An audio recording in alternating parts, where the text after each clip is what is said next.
Hello friends, எல்லோருக்கும் வணக்கம். Welcome to young investor channel. Markets பார்த்துருப்பீங்க, ஒரு நெகட்டிவ் ட்ரெண்டில் தான் மார்க்கெட் மூவ் ஆகிட்டு இருக்குது. ஸோ ஆக்சுவலி மார்க்கெட்டில் பயங்கரமாக செல் ஆஃப் நடக்குதுன்னு நினைக்கிறேன். Insurance stocks, airplane stocks, port related stocks இது எல்லாமே நெகட்டிவில் தான் இருக்குது மார்க்கெட்டில். ஃபஸ்ட்டு பார்த்தீங்கன்னா நிஃப்டி 50 191 பாயிண்ட்ஸ் நெகட்டிவில் இருக்குது. 24,696 பாயிண்ட்ஸில் ட்ரேட் ஆகுது. சென்செக்ஸ் 81,061 பாயிண்ட்ஸில் ட்ரேட் ஆகுது. 630 பாயிண்ட்ஸ் நெகட்டிவில் இருக்குது. பேங்க் நிஃப்டி 554 பாயிண்ட்ஸ் நெகட்டிவில் ட்ரேட் ஆகுது.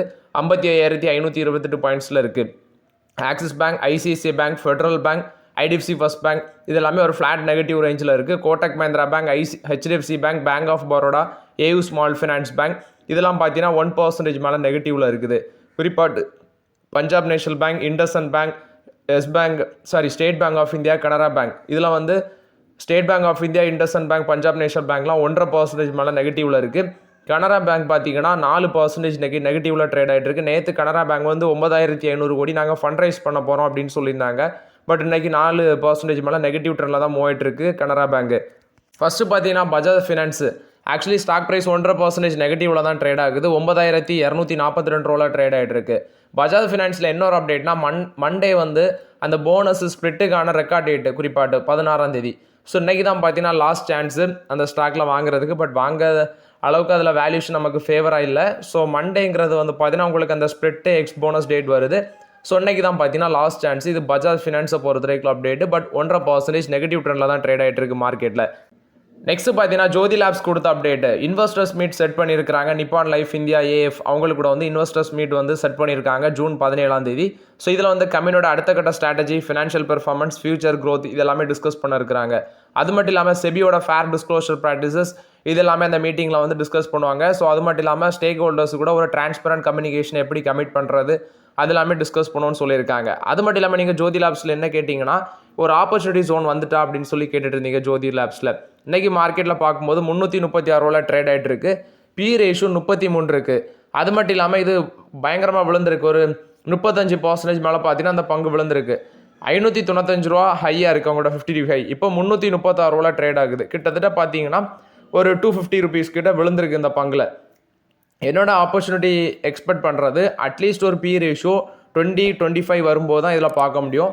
பட் ஐடிசிஐ பொறுத்தவரைக்கும் எஃப்எம்சிஜியில் நான் ஃபோக்கஸ் பண்ணுறேன். ரீசெண்ட் டேஸில் ஜோதி லேப்ஸோட பெர்ஃபார்மன்ஸும் பார்த்தீங்கன்னா பெருசாக இருந்த மாதிரி இல்லை லாஸ்ட் குவார்ட்டர் ரிசல்ட்ஸ்லாம் பார்க்கும்போது. ஸோ வெயிட் பண்ணி பார்க்கலாம் எந்த அளவுக்கு இது டவுன் ட்ரெண்ட் வருதுன்னு பார்த்துட்டு பொறுமையாக யூஸ் பண்ணலாங்கிறது என்னோட ஒப்பீனியன் ஜோதி லேப்ஸில். ஜேஎஸ்டபிள்யூவோட ப்ரொமோட்டர்ஸ் குறிப்பாட்டு ஜேஎஸ்டபிள்யூ ஸ்டீலில் வந்து பார்த்தீங்கன்னா கொஞ்சம் ஷேர் வந்து பிளட்ஜ் பண்ணலாம் அப்படிங்கிற அப்டேட் சொல்கிறாங்க. கிட்டத்தட்ட ஒரு 9,000 கோடி அளவுக்கு பிளட்ஜ் பண்ணலாம் அப்படிங்கிறாங்க. ஏன்னா அது குறித்து டிஸ்கஷன் பண்ணிட்டு இருக்காங்க. இப்போ அக்ஸோ நோபல் இந்தியாவை 9,000 கோடிக்கு ஜேஎஸ்டபிள்யூ குரூப் தான் வாங்குறாங்க. ஜேஎஸ்டபிள்யூ பெயிண்ட்ஸ் மூலமாட்டு அதை வாங்குறாங்க. ஸோ ஜேஎஸ்டபிள்யூ ஸ்டீலில் கொஞ்சம் ஷேரை வந்து பிளட்ஜ் பண்ணி ஒரு போர்ஷனை பிளட்ஜ் பண்ணி அதில் வர அமௌண்ட்டை வந்து பார்த்தீங்கன்னா அக்ஸோ நோபல் அக்யூசிஷனுக்கு யூஸ் பண்ணலாம் அப்படிங்கிற ஒரு டிஸ்கஷனில் ஜேஎஸ்டபிள்யூ குரூப் இப்போ பேசிகிட்டு இருக்கிறாங்க. ஸோ இது வந்து பார்த்தீங்கன்னா ஜிண்டால் ஃபேமிலி வந்து 2,000 கோடி கான்ட்ரிபியூட் பண்ணுவாங்க. ரிமைனிங் 7,000 கோடி வந்து இதே மாதிரி ஈக்விட்டி மூலமாக தான் ரைஸ் பண்ண சான்சஸ் இருக்குது அப்படிங்கிற ஒரு பேச்சும் இருக்குது. இது ஜேஎஸ்டபிள்யூ குரூப் கொடுத்த அப்டேட்டு. டாட்டா வந்து பார்த்தீங்கன்னா டாட்டாவோட ட்ரெண்ட் வந்து ஜாரா, மேசிமோ டூட்டி, இண்டிடெக்ஸ் அவங்க 2 பேருமே ஜாயின்ட் வெஞ்சர் வச்சு தான் அந்த மேசிமோ டூட்டி.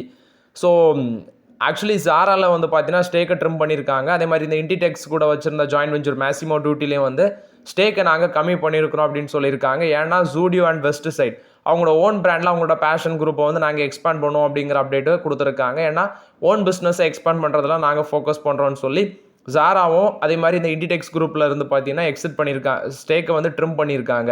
ஸோ அது மட்டும் இல்லாமல் ட்ரெண்ட்டு ஒரு பக்கம் இருக்கட்டு, இந்த ஜாராவோட லாஸ்ட் குவார்ட்டர் சேல்ஸ் வந்துருந்துச்சு. இந்த டைம் சேல்ஸ் ரிப்போர்ட் நேற்று கொடுத்துருந்தாங்க, நல்லா தான் பண்ணியிருந்தாங்க. ஸோ இவங்களுக்கு ஃபியூச்சரில் ஒரு காம்படிஷன் ஆட்டு வந்துடக்கூடாது அப்படிங்கிறத ஞாபகம் வச்சு தான் இதை வந்து ஃபோக்கஸ் பண்ணுறாங்களா இன்னும் தெரில. இது ட்ரெண்ட் கொடுத்த அப்டேட்டு. ஈரானுக்கும் இஸ்ரேலுக்கும் பார்த்தீங்கன்னா டென்ஷன் போய்ட்டு இருக்கு. நான் குரூப்பில் வந்து டிஸ்கஸ் பண்ணியிருந்தேன். ஸோ இஸ்ரேல் வந்து ஈரான் மேலே தூக்கி போட்டாச்சு. ஈரானும் பார்த்தீங்கன்னா பதிலுக்கு ட்ரோன் எல்லாமே தூக்கி வீசிட்டு இருக்காங்க. எப்படி பாலஸ்தீனுக்கும் இஸ்ரேலுக்கும் ஒரு சண்டை நடந்தோ அதே மாதிரி இங்கே எகைன் வந்து இப்போ ஈரானுக்கும் இஸ்ரேலுக்கும் ஒரு டென்ஷன் போய்ட்டு இருக்கு. இதனால என்ன பிரச்சனைனா இந்த ஆயில் குறிப்பாட்டு குரூட் ஆயிலோட ப்ரைஸ் வந்து மேலே போகும். கிட்டத்தட்ட 12% ரைஸ் ஆயிருக்குன்னு சொல்கிறாங்க. அது மட்டும் இல்லாமல் Indraprastha gas limited, BPCL, HPCL, GAIL, Indian oil corporation, Reliance industries இந்த மாதிரி பங்குகள் எல்லாமே பார்த்தீங்கன்னா விழுந்துருந்துச்சு.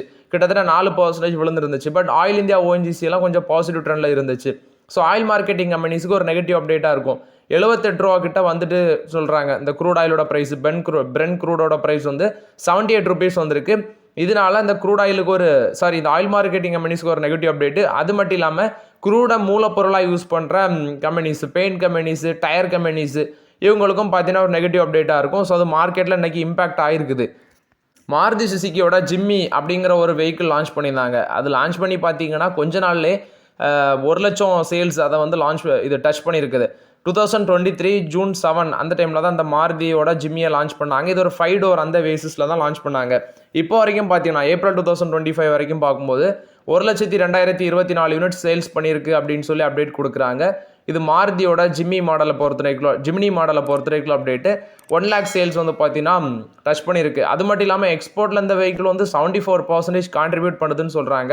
குறிப்பாட்டு ஜப்பான் அங்கே வந்து அதிக அளவில் எக்ஸ்போர்ட் பண்ணியிருக்கிறோன்னு சொல்லியிருக்கிறாங்க. மார்க்கெட்டில் டிஃபென்ஸ் செக்டர் ஸ்டாக்கு இந்த BDL, HAL, Bharat electronics limited அவசரப்பட்டு எக்ஸிட் பண்ணிட்டோம் போல். ஸோ இது மாதிரி தான் நடக்கும். நம்ம வந்து ஒரு ப்ராஃபிட் நமக்கு போதும் அப்படின்னு சொல்லி எக்ஸிட் பண்ணுவோம். கடைசியில் பார்த்தா ஏதாவது ஒரு நியூஸ் வச்சு நம்ம எக்ஸிட் பண்ண ஸ்டாக் வந்து மேலே போகும். எனக்கு பாரத் எலக்ட்ரானிக்ஸ் லிமிடெட்லேயும் ஒரு பாடம், அதே மாதிரி சுஸ்லான்லேயும் ஒரு பாடம். ஆனால் அதே வந்து ஹோல்ட் பண்ணோன்னா ஸ்டாக் மறுபடியும் வந்து விழும். அது வந்து டாடா பவரில் நடந்துச்சு. ஸோ இந்த பங்குகள் எல்லாமே டிஃபென்ஸ் பங்குகள் எல்லாமே பார்த்தீங்கன்னா இன்றைக்கி ஒரு பாசிட்டிவ் ட்ரெண்டில் தான் இருந்துச்சு. இதுக்கு என்ன ஹோப் அப்படின்னு பார்க்கும்போது இஸ்ரேல் வந்து ஈரானை அட்டாக் பண்ணதுனால ஆர்டர் இன்ஃப்ளோ, அதாவது டிஃபென்ஸ் ஆர்டர் இன்ஃப்ளோ வந்து இவங்களுக்கு நிறைய கிடைக்கலாம் அப்படிங்கிற பேசிஸில் எப்படி இந்த ஆப்ரேஷன் சிந்தூர் டைமில் டிஃபென்ஸ் செக்டார் பங்குகள்லாம் நல்ல ஒரு பெர்ஃபார்மன்ஸ் பண்ணிச்சோ அதே தான் பார்த்தீங்கன்னா இங்கேயும் நடக்குது. ஏன்னா இவங்களுக்கு இந்த போர் நடக்கிறதுனால இவங்களுக்கு அதிக அளவில் ஆர்டர் கிடைக்கும் அப்படிங்கிற பேசிஸில் வந்து இந்த ஸ்டாக் வந்து பெர்ஃபார்மன்ஸ் பண்ணுது டிஃபென்ஸ் செக்டார் எல்லாமே. டிக்சன் டெக்னாலஜிஸும் சிக்னிஃபை இந்தியாவும் பார்த்தீங்கன்னா ஜாயின்ட் வெஞ்சூர் செட்டப் பண்ணுறாங்க. ஸோ ஆக்சுவலி இது எதுக்கு பண்ணுறாங்கன்னா லைட்டிங் ப்ராடக்ட்ஸ் மேனுஃபேக்சர் பண்ணுறதுக்கு தான். டொமஸ்டிக் லெவலில் வந்து லைட்டிங் ப்ராடக்ட் மேனுஃபேக்சர் பண்ணுறதுக்கு இதை வந்து ஜாயின்ட் வெஞ்சூர் ஃபார்ம் பண்ணுறாங்க. அந்த ஜாயின்ட் வெஞ்சூர் வந்து November 30, 2025 வந்து கம்ப்ளீட் ஆகும்னு சொல்கிறாங்க. அது மட்டும் இல்லாமல் 50:50 அந்த பேசிஸில் தான் அந்த ஜாயின்ட் வெஞ்சூர் அக்ரிமெண்ட் போடுறாங்க. இது டிக்சன் டெக்னாலஜி சிக்னிஃபை இந்தியா கொடுத்த அப்டேட்டு. நெக்ஸ்ட் பார்த்தீங்கன்னா எஸ் பேங்க்ல வந்து அப்டேட். எஸ் பேங்க் இன்னைக்கு 1.5% நெகட்டிவ்ல தான் ட்ரேட் ஆகிட்டு இருக்கு. எஸ் பேங்க் ஷேர் இன்னைக்கு ஃபோக்கஸ்ல இருந்துச்சு. ரீசன் பார்க்கும்போது MD & CEO இருக்கிற பிரசாந்த் குமாரோட பதவி காலம் வந்து அக்டோபரோட முடிவடையுது.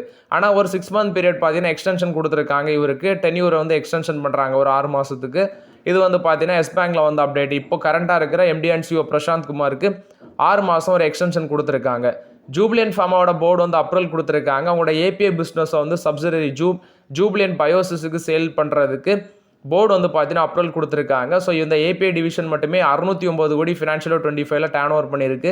அவங்களோட கன்சாலிடேட்டட் ரெவன்யூவில் 8.35% கான்ட்ரிபியூட் பண்ணுது. இது வந்து பார்த்தீங்கன்னா ஜூப்ளியன்ட் ஃபார்மா கொடுத்த அப்டேட். நெட் ஒர்த்தில் 10.68% கான்ட்ரிபியூட் பண்ணியிருக்கு. இப்போ அந்த ஜூப்ளியன்ட் ஃபார்மா வந்து API பிஸ்னஸை ஜூப்ளியன்ட் பயோசிஸுக்கு வந்து பார்த்தீங்கன்னா சேல் பண்ணுறாங்க. HL டெக்னாலஜிஸ் பார்த்தீங்கன்னா இன்ஜினியரிங் சர்வீஸ் டீல் வந்து வால்வோ குரூப்பு கூட போட்டிருக்காங்க. ஆக்சுவலி இவங்க வந்து one of the largest service எக்ஸ்போர்ட்டராக இருக்கிறாங்க. சாஃப்ட்வேர் சர்வீஸ் எக்ஸ்போர்ட்டர் தான் HL டெக்னாலஜிஸ்.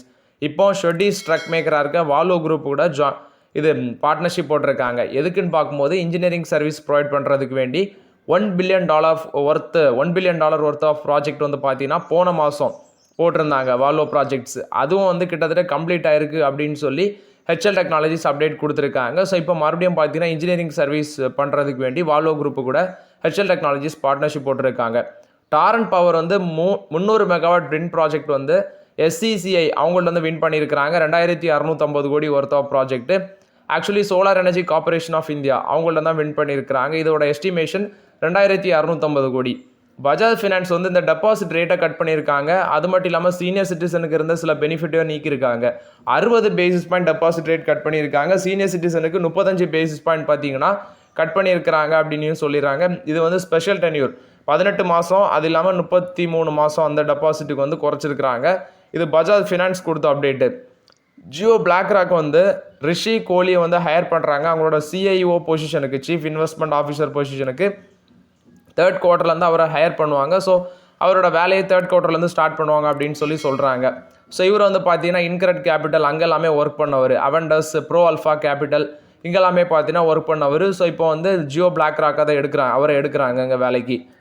DCM ஸ்ரீராம் வந்து ஹிந்துஸ்தான் ஸ்பெஷாலிட்டி கெமிக்கல்ஸை 375 கோடிக்கு நாங்கள் அக்யூசிஷன் பண்ணுறோம் அப்படின்னு சொல்லி DCM ஸ்ரீராம் வந்து அப்டேட் கொடுக்குறாங்க. ஸோ இது வந்து பார்த்தீங்கன்னா அட்வான்ஸ் மெட்டீரியல் செக்மெண்ட்டில் என்ட்ரி கொடுக்கறதுக்கு வேண்டி ஹிந்துஸ்தான் ஸ்பெஷாலிட்டி கெமிக்கல்ஸ் லிமிடெட்டில் 100% ஸ்டேக் வந்து அக்யூசிஷன் பண்ணியிருக்கிறாங்க. அசோக் லைலாண்ட் வந்து பார்த்தீங்கன்னா இப்போ கொடுக்குற அப்டேட் நாங்கள் ஏசி ட்ரக்ஸை விரைவில் இன்ட்ரடியூஸ் பண்ணுவோம். பட் ரெகுலேட்டரி ஷிஃப்ட்டுக்காண்டி, அதாவது ரெகுலேட்டரி ஷிஃப்ட்டுக்கும் ரெடியாக இருக்கும் அப்படின்னு சொல்லி அப்டேட் கொடுத்துருக்காங்க. ஏன்னா இப்போ நிறைய கவர்மெண்ட் வந்து சொல்கிறாங்க ட்ரக்கை வந்து ஏசி ஃபெசிலிட்டி வச்சு இன்ட்ரடியூஸ் பண்ணுங்க அப்படின்னு சொல்லி, ஏர் கண்டிஷன் ட்ரக்ஸ் ஆட்டு. ஸோ இப்போ வந்து பார்த்தீங்கன்னா மோர் ஃபேக்ட்ரிஸில் அதுக்கான வேலையை ஸ்டார்ட் பண்ணுறாங்க. ஸோ ட்ரக்கு அந்த பேசிஸில் ஹெவி கமர்ஷியல் வெஹிக்கிள் செக்மெண்ட்டில் அசோக் லைலாண்ட் ஒரு போர்ஷன் ஆஃப் மார்க்கெட் ஷேரை ஓன் பண்ணுறாங்க, டாமினன்ட் பிளேயராக இருக்கிறாங்க. ஸோ அவங்க வந்து பார்த்தீங்கன்னா இப்போ விரைவில் நாங்களும் ஏசி வச்சு ட்ரக்கை இன்ட்ரடியூஸ் பண்ணணும்னு சொல்கிறாங்க.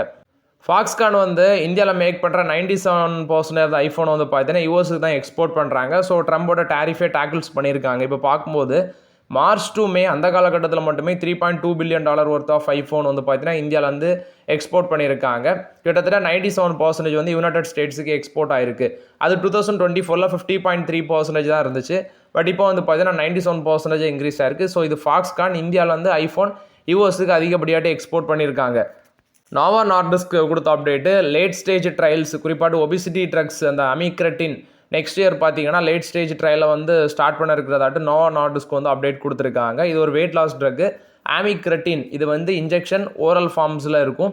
2026 ஃபஸ்ட்டு குவார்ட்டரில் மேபி வந்து பார்த்தீங்கன்னா வரலாம் அப்படின்னு சொல்லி சொல்கிறாங்க. இது வந்து அடல்ட்ஸுக்கு over weight or obese disease இருக்கிறவங்களுக்கு யூஸ் பண்ணுறதுக்கு. நோவோ நார்டிஸ்க்கு அது மட்டும் இல்லாமல் $812 million worth of weight loss drug license deal வந்து யூஎஸ்எஸ் சேர்ந்த பயோடெக் டீப் ஆப்பிள் கூட போட்டிருக்கதாட்டும் அப்டேட் கொடுத்துருக்காங்க. நோவோ நார்டிஸ்க்கு $812 மில்லியன் ஒர்த் ஆஃப் டீல் வந்து பார்த்தீங்கன்னா டீப் ஆப்பிள் தெரபட்டிக்ஸ் அவங்களுக்கு கூட போட்டிருக்காங்க. இது ஒரு பயோடெக் கம்பெனி, அவங்களுக்கு கூட நோவோ நார்டிஸ்க்கு வந்து பார்ட்னர்ஷிப் போடுறாங்க. சிஎஸ்பி பேங்க் வந்து ஆர்பிஐ நாட் கிடச்சிருக்கு. பார்லே மாடல்ஸ் வந்து ரீஅப்பாயிண்ட் பண்ணுறதுக்கு எம்டிஎன்சி ஓட்டு 3 வருஷத்துக்கு ரீஅப்பாயிண்ட் பண்ணுறதுக்கு ஆர்பிஐ வந்து பார்த்தீங்கன்னா அப்ரூவல் கொடுத்துருக்காங்க. ஸ்காஃப்லரும் என்விடியாவும் பார்ட்னர்ஷிப்பில், அதாவது கொலாபரேஷனில் வராங்க. எதுக்குன்னு பார்க்கும்போது இது ஒரு டெக்னாலஜி கொலாபரேஷன் தான். டிஜிட்டல் மேனுஃபேக்சரிங் சம்மந்தமானது அந்த கொலாபரேஷன் அப்படின்னு சொல்லியிருக்கிறாங்க. இது ஸ்காஃப்லரும் என்விடியாவும் பார்த்தீங்கன்னா அந்த பார்ட்னர்ஷிப்பில் வராங்க. ஸ்ரீராம் குரூப்பும் சவுத் ஆஃப்ரிக்காவை சேர்ந்த சன்லாம் குரூப்பும் வந்து பார்த்தீங்கன்னா கை கோர்க்குறாங்க. ஸ்ரீராம் வெல்த் அப்படிங்கிற ஒன்றை லான்ச் பண்ணுறதுக்கு 50:50 அந்த பேசிஸில். ஸோ இது வந்து பார்த்தீங்கன்னா ஜாயின்ட் வெஞ்சர் பேசிஸில் தான் வருது. கிட்டத்தட்ட இதோட அசட் ரேஞ்ச் ஆகிறது 10 lakh to 2 crores வரைக்கும் இருக்கும். ஹை நெட்ஒர்த் இண்டிவிஜுவல்ஸ் குறிப்பாட்டு 2 கோடியிலேருந்து 25 கோடி, அதே மாதிரி அல்ட்ரா ஹெச்என்ஏ இருக்கிற 25 கோடி, அவங்க எல்லாமே இந்த ஜாயின்ட் வெஞ்சரில் ஃபோக்கஸ் பண்ணுவாங்க அப்படின்னு சொல்கிறாங்க. இது வந்து பார்த்தீங்கன்னா ஸ்ரீராம் குரூப் வந்து சவுத் ஆஃப்ரிக்காவை சேர்ந்த சன்லாம் குரூப் அவங்களோட சேர்ந்து ஸ்ரீராம் வெல்த் அப்படிங்கிற ஒன்று லான்ச் பண்ணுறாங்க.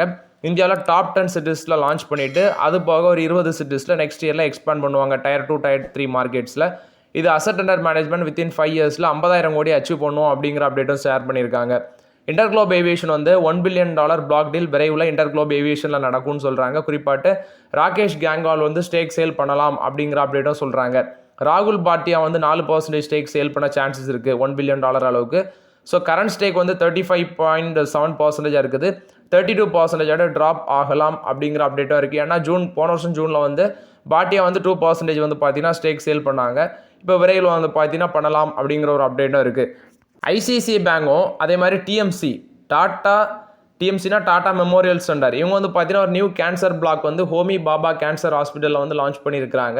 இது வந்து பீடியாட்ரிக் அண்ட் பிளட் கேன்சருக்கு யூஸ் பண்ணலாம் அப்படின்னு சொல்கிறாங்க. ஸோ இது வந்து ஐசிசிஐ ஃபவுண்டேஷன் பிளாக் ஒன்று இருக்குது.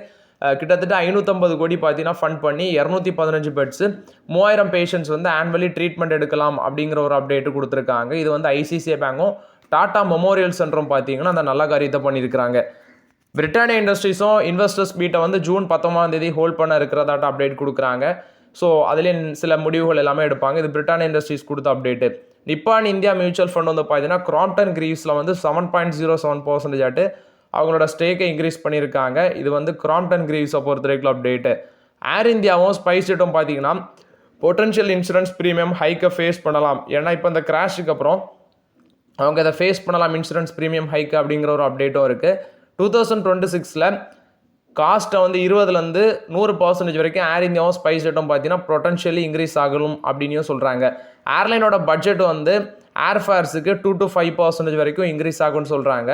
ஏன்னா இந்த மாதிரி ரிஸ்க் இருக்கிறதுனால இன்சூரன்ஸ் ப்ரீமியத்தோட வேல்யூவும் இன்க்ரீஸ் ஆகும், அந்த ப்ரீமியம் வந்து ஹைக் ஆகும் அப்படிங்கிற ஒரு அப்டேட்டும் சொல்லியிருக்காங்க. இது வந்து ஏர் இந்தியா ஸ்பைஸ் ஜெட்டை பொறுத்த வரைக்கும் அப்டேட்டு.